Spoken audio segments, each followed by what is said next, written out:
Welcome back to IBM Think Minneapolis. We're here with VentureBeat for IBM Think's Roadshow video series. My name is Jessica Grootman. I'm an industry analyst and founding partner with Kaleido Insights, and I'm joined here by Sri Kode, the Vice President of North American Delivery and Analytics. Thank you, Jessica. Welcome, Sri. Lovely to have you here. Let's start off a little bit with just a little bit of background of who you are and your role at the company. Yeah, Jessica, as you mentioned, I lead the North America practice for delivery and analytics at Techwave, and we are a cloud and digital enterprise transformation player with 1,200 plus workforce spread across the globe. We are in Asia Pac, Europe, UK, Middle East, and North America. We are headquartered in Exton, Pennsylvania, and then we do have a European headquarters as well in Eindhoven, Amsterdam. And then our global development centers are in Hyderabad, and then we have a regional development center in Houston, Texas, and then one in Budapest, Hungary. Wow. We are known for the last 15 years as a enterprise ERP, application managed services, app modernization, and analytics company. But in the last 4 to 5 years, our founders have a vision for changing the dynamics of the economy towards more digital. So they transformed our company by adding new portfolios like IoT, e-commerce, and then also cloud as a significant part of our services. And that's how we ended up becoming more of a digital transformation player. And as we went along, one of the things that we have done in the digital cloud play is we have what's called iMicron, our cloud aggregation platform that helps you to serve both not only getting the workloads onto the cloud, but we give you the IT executives a place where they can monitor, evaluate, govern, and manage their workloads through a single pane of glass. And this is kind of a marketplace where you could get your different cloud aggregations, whether it's IBM, whether it's AWS, Microsoft, but IBM being the largest, and they have 60 plus data centers around the world that made it the cloud. So we have a major business with IBM Cloud there. Wow. So that's basically our background about the company. Excellent. Okay. And I know that you all are doing work in a variety of different technologies.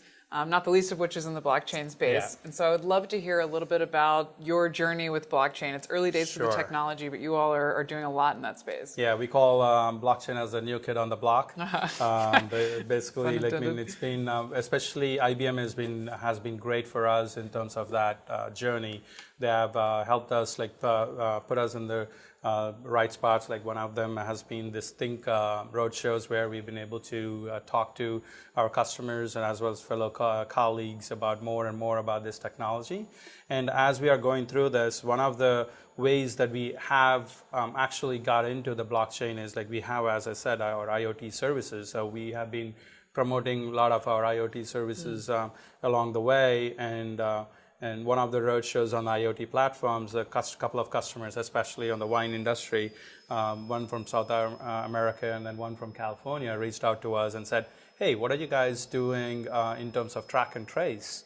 And then we said, yeah, we can do it with the sensor technologies. But then more so that when we dug deeper with their requirements, they were not interested more just on the track and trace, but more of authenticity and trust. Right. That's when we said, oh, you know what, we have this IBM great partner here, and then we have this technology, blockchain.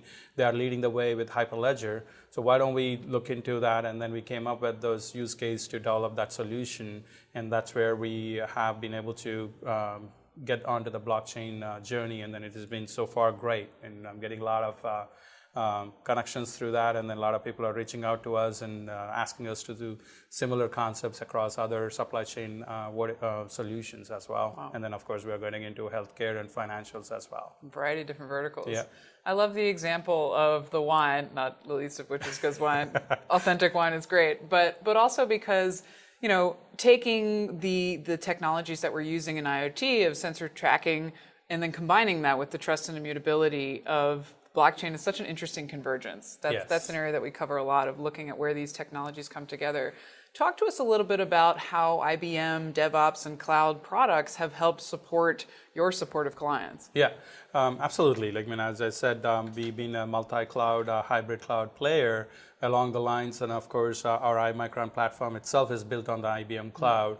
And also it serves the needs for a lot of DevOps activities, because we have containers and Kubernetes and GitHub and all that can be served out of that iMicron platform. And then along with that, like we, as they get to the customers take those tools for their development, we also provide managed services and along those lines. And as part of our own internal development, whatever we preach out to our customers, we do that in-house. And as part of this blockchain development about the wine topic that we were talking about, we enabled our own DevOps environment, and then we have our own IBM cloud solution with S4HANA. So all those are brought in, containerized and brought in together. And that's one way of looking at it, is that like we are able to create solutions in-house, and also the same services can be offered externally as well. So flexible in terms of what yeah. makes the most sense for a specific environment. I know you all are doing work with blockchain and other technologies across a number of different industry sectors, and there's much ado, much a buzz about blockchain is transforming the world and economies and society. How do you see, taking kind of a practical, pragmatic assessment of your client work, where do you see the biggest transformation taking shape? Yeah, definitely it's in the supply chain world. There's a lot of blockchain activity, and healthcare is coming up. And then financials is another area heavily utilized. And but one thing that I really look at it when I talk to the customers is, why do you need the blockchain? Right. And it's not one size fits all. So it's not for everything, it's the same solution. Everybody thinks that blockchain is like, okay, data, and then you're securing the data onto a network. No, that's not the intent. It's the data that has to be critical for the corporation, and it has to be trusted and protected. Right. So if those three parameters work out, that's the data, whether it's a structure or a contract form or whatever, that needs to go onto it. And again, there is a public blockchain, private blockchains, and then there's a lot of buzz goes on in the market, and then people get confused. What if I put it on public? How am I going to protect my smart contract? So those are the challenges that we get into, and then it is a journey. It is an educational awareness for the corporations as well as individuals. That's something that we need to, as a collectively, as an organization, like we are servicing IBM, and then the big players like Walmart, the consortium has to be driving this education awareness to the public to use it right and wisely. I think that you have put your thumb on the number one challenge of blockchain today of what is it, what is the difference between public and private. There's a lot of hype and hyperbole in the media. That is what we see as sort of the first hurdle to overcome. But once you're at that, you're beyond that point of, okay, we're going to deploy, we have the partners around the table. What do you see as the primary challenges of implementation and of actually rolling it out across it's a very good question. I keep getting this along, and as I said, it's a new kid on the block, so it always comes with a lot of fumbling, stumbling, and then you need to do all those things. But as you are going through, one of the things, the core principle about blockchain is network, right? It is not just you internally implementing a blockchain. If you do that, it's good to a certain extent, but you're not getting the true benefit of that. You are doing the blockchain for the sake of outside authenticity and transparency and protection. If that outside network is not part of your network, then you're not getting the best gain out of it. So that is a big challenge. If it is a company like Walmart, as you have seen earlier in the show, there is a Walmart a video that was given, they are able to bring the suppliers in. But what if it is a small, mid-sized company, mom and pop shop, they don't have that bandwidth to push their suppliers to be on the network. That is a big challenge. And then as I think things evolve, the price component of the cost component comes down as well. As more and more players get on, then I think that makes it more easier. But the biggest challenge that I see is how do you manage to get all the players into the same blockchain? And again, we are trying to make it private, so there's several private networks. Then how do you connect between the private networks? There is a technology like blocknet protocols and things like that, but how do you evolve out of that, and then that is the greatest challenge I see. It's a big one. It's a big, not only a business and a technical challenge, but a cultural challenge. Yeah, absolutely. Companies are accustomed to very proprietary ways of managing and producing their own assets, and to, not that a company has to share everything, of course, but overcoming that barrier is a big one. It's a big one, yes. In the space, and you guys kind of see both sides of the supplier and adopter element, but there are a variety of different companies out there that offer tools supporting the decision to go with IBM and what kind of competitive advantages you see around IBM's blockchain solution. Would love to hear your thoughts there. Yeah, you're right. There are a lot of other blockchain solutions. Everybody thinks blockchain is Bitcoin, but obviously it's not. Right. It's an application on top of blockchain. Ethereum is one of the other distributed ledger that you're looking at from a Bitcoin perspective. But what IBM has done, which we believe is going to be a sustaining and long-term and more better for the overall growth, is because of the Hyperledger, which is a kind of an open source foundation because from a Linux foundation. Yeah. So that gives more scope for a lot of customers, a lot of people to be able to get on it. And then it's also backed by a well-known foundation, which has proven that open source technology is still a great way to source these solutions.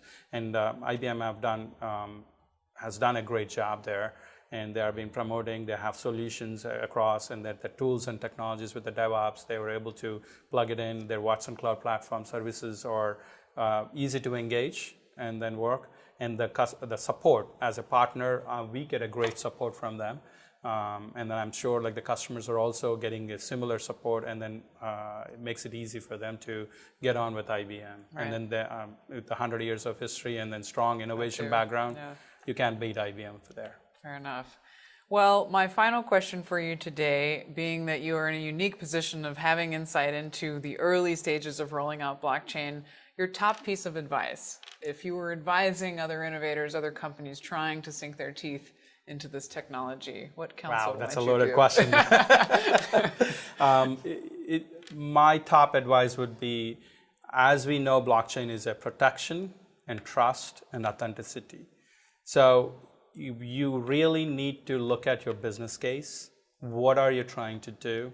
Where is the real need? And if you are looking for that trust and authenticity towards the external supplier network, that's where you need to invest. There is always use cases pop up for every small thing, but you don't want to just get carried away. Right. So paying attention to what that real business need is very critical, and having that discussions with the right stakeholders is very, very key. Right. Don't just rush to put a blockchain on it, as they say. Actually, absolutely. Solve a real problem. Yeah. No problem, no point, right? Yeah, because especially blockchain is considered as an immutable feature, right? Indeed. That immutability is also a pain for you, because once you have put in, you can't take it out. That's right. And taking it out is going to cost you more money. So you better be prepared on what you're trying to do. That would be my advice. Excellent piece of advice. Well, thank you, Sri. This was very insightful. I appreciate your time. That wraps it up with Sri Kode, Vice President of North American Analytics and Delivery with Techwave. My name is Jessica Grootman. I'm an industry analyst and founding partner with Kaleido Insights, and we are here with VentureBeat and IBM Think's Roadshow video series. Thanks very much. We'll see you next time. Thank you.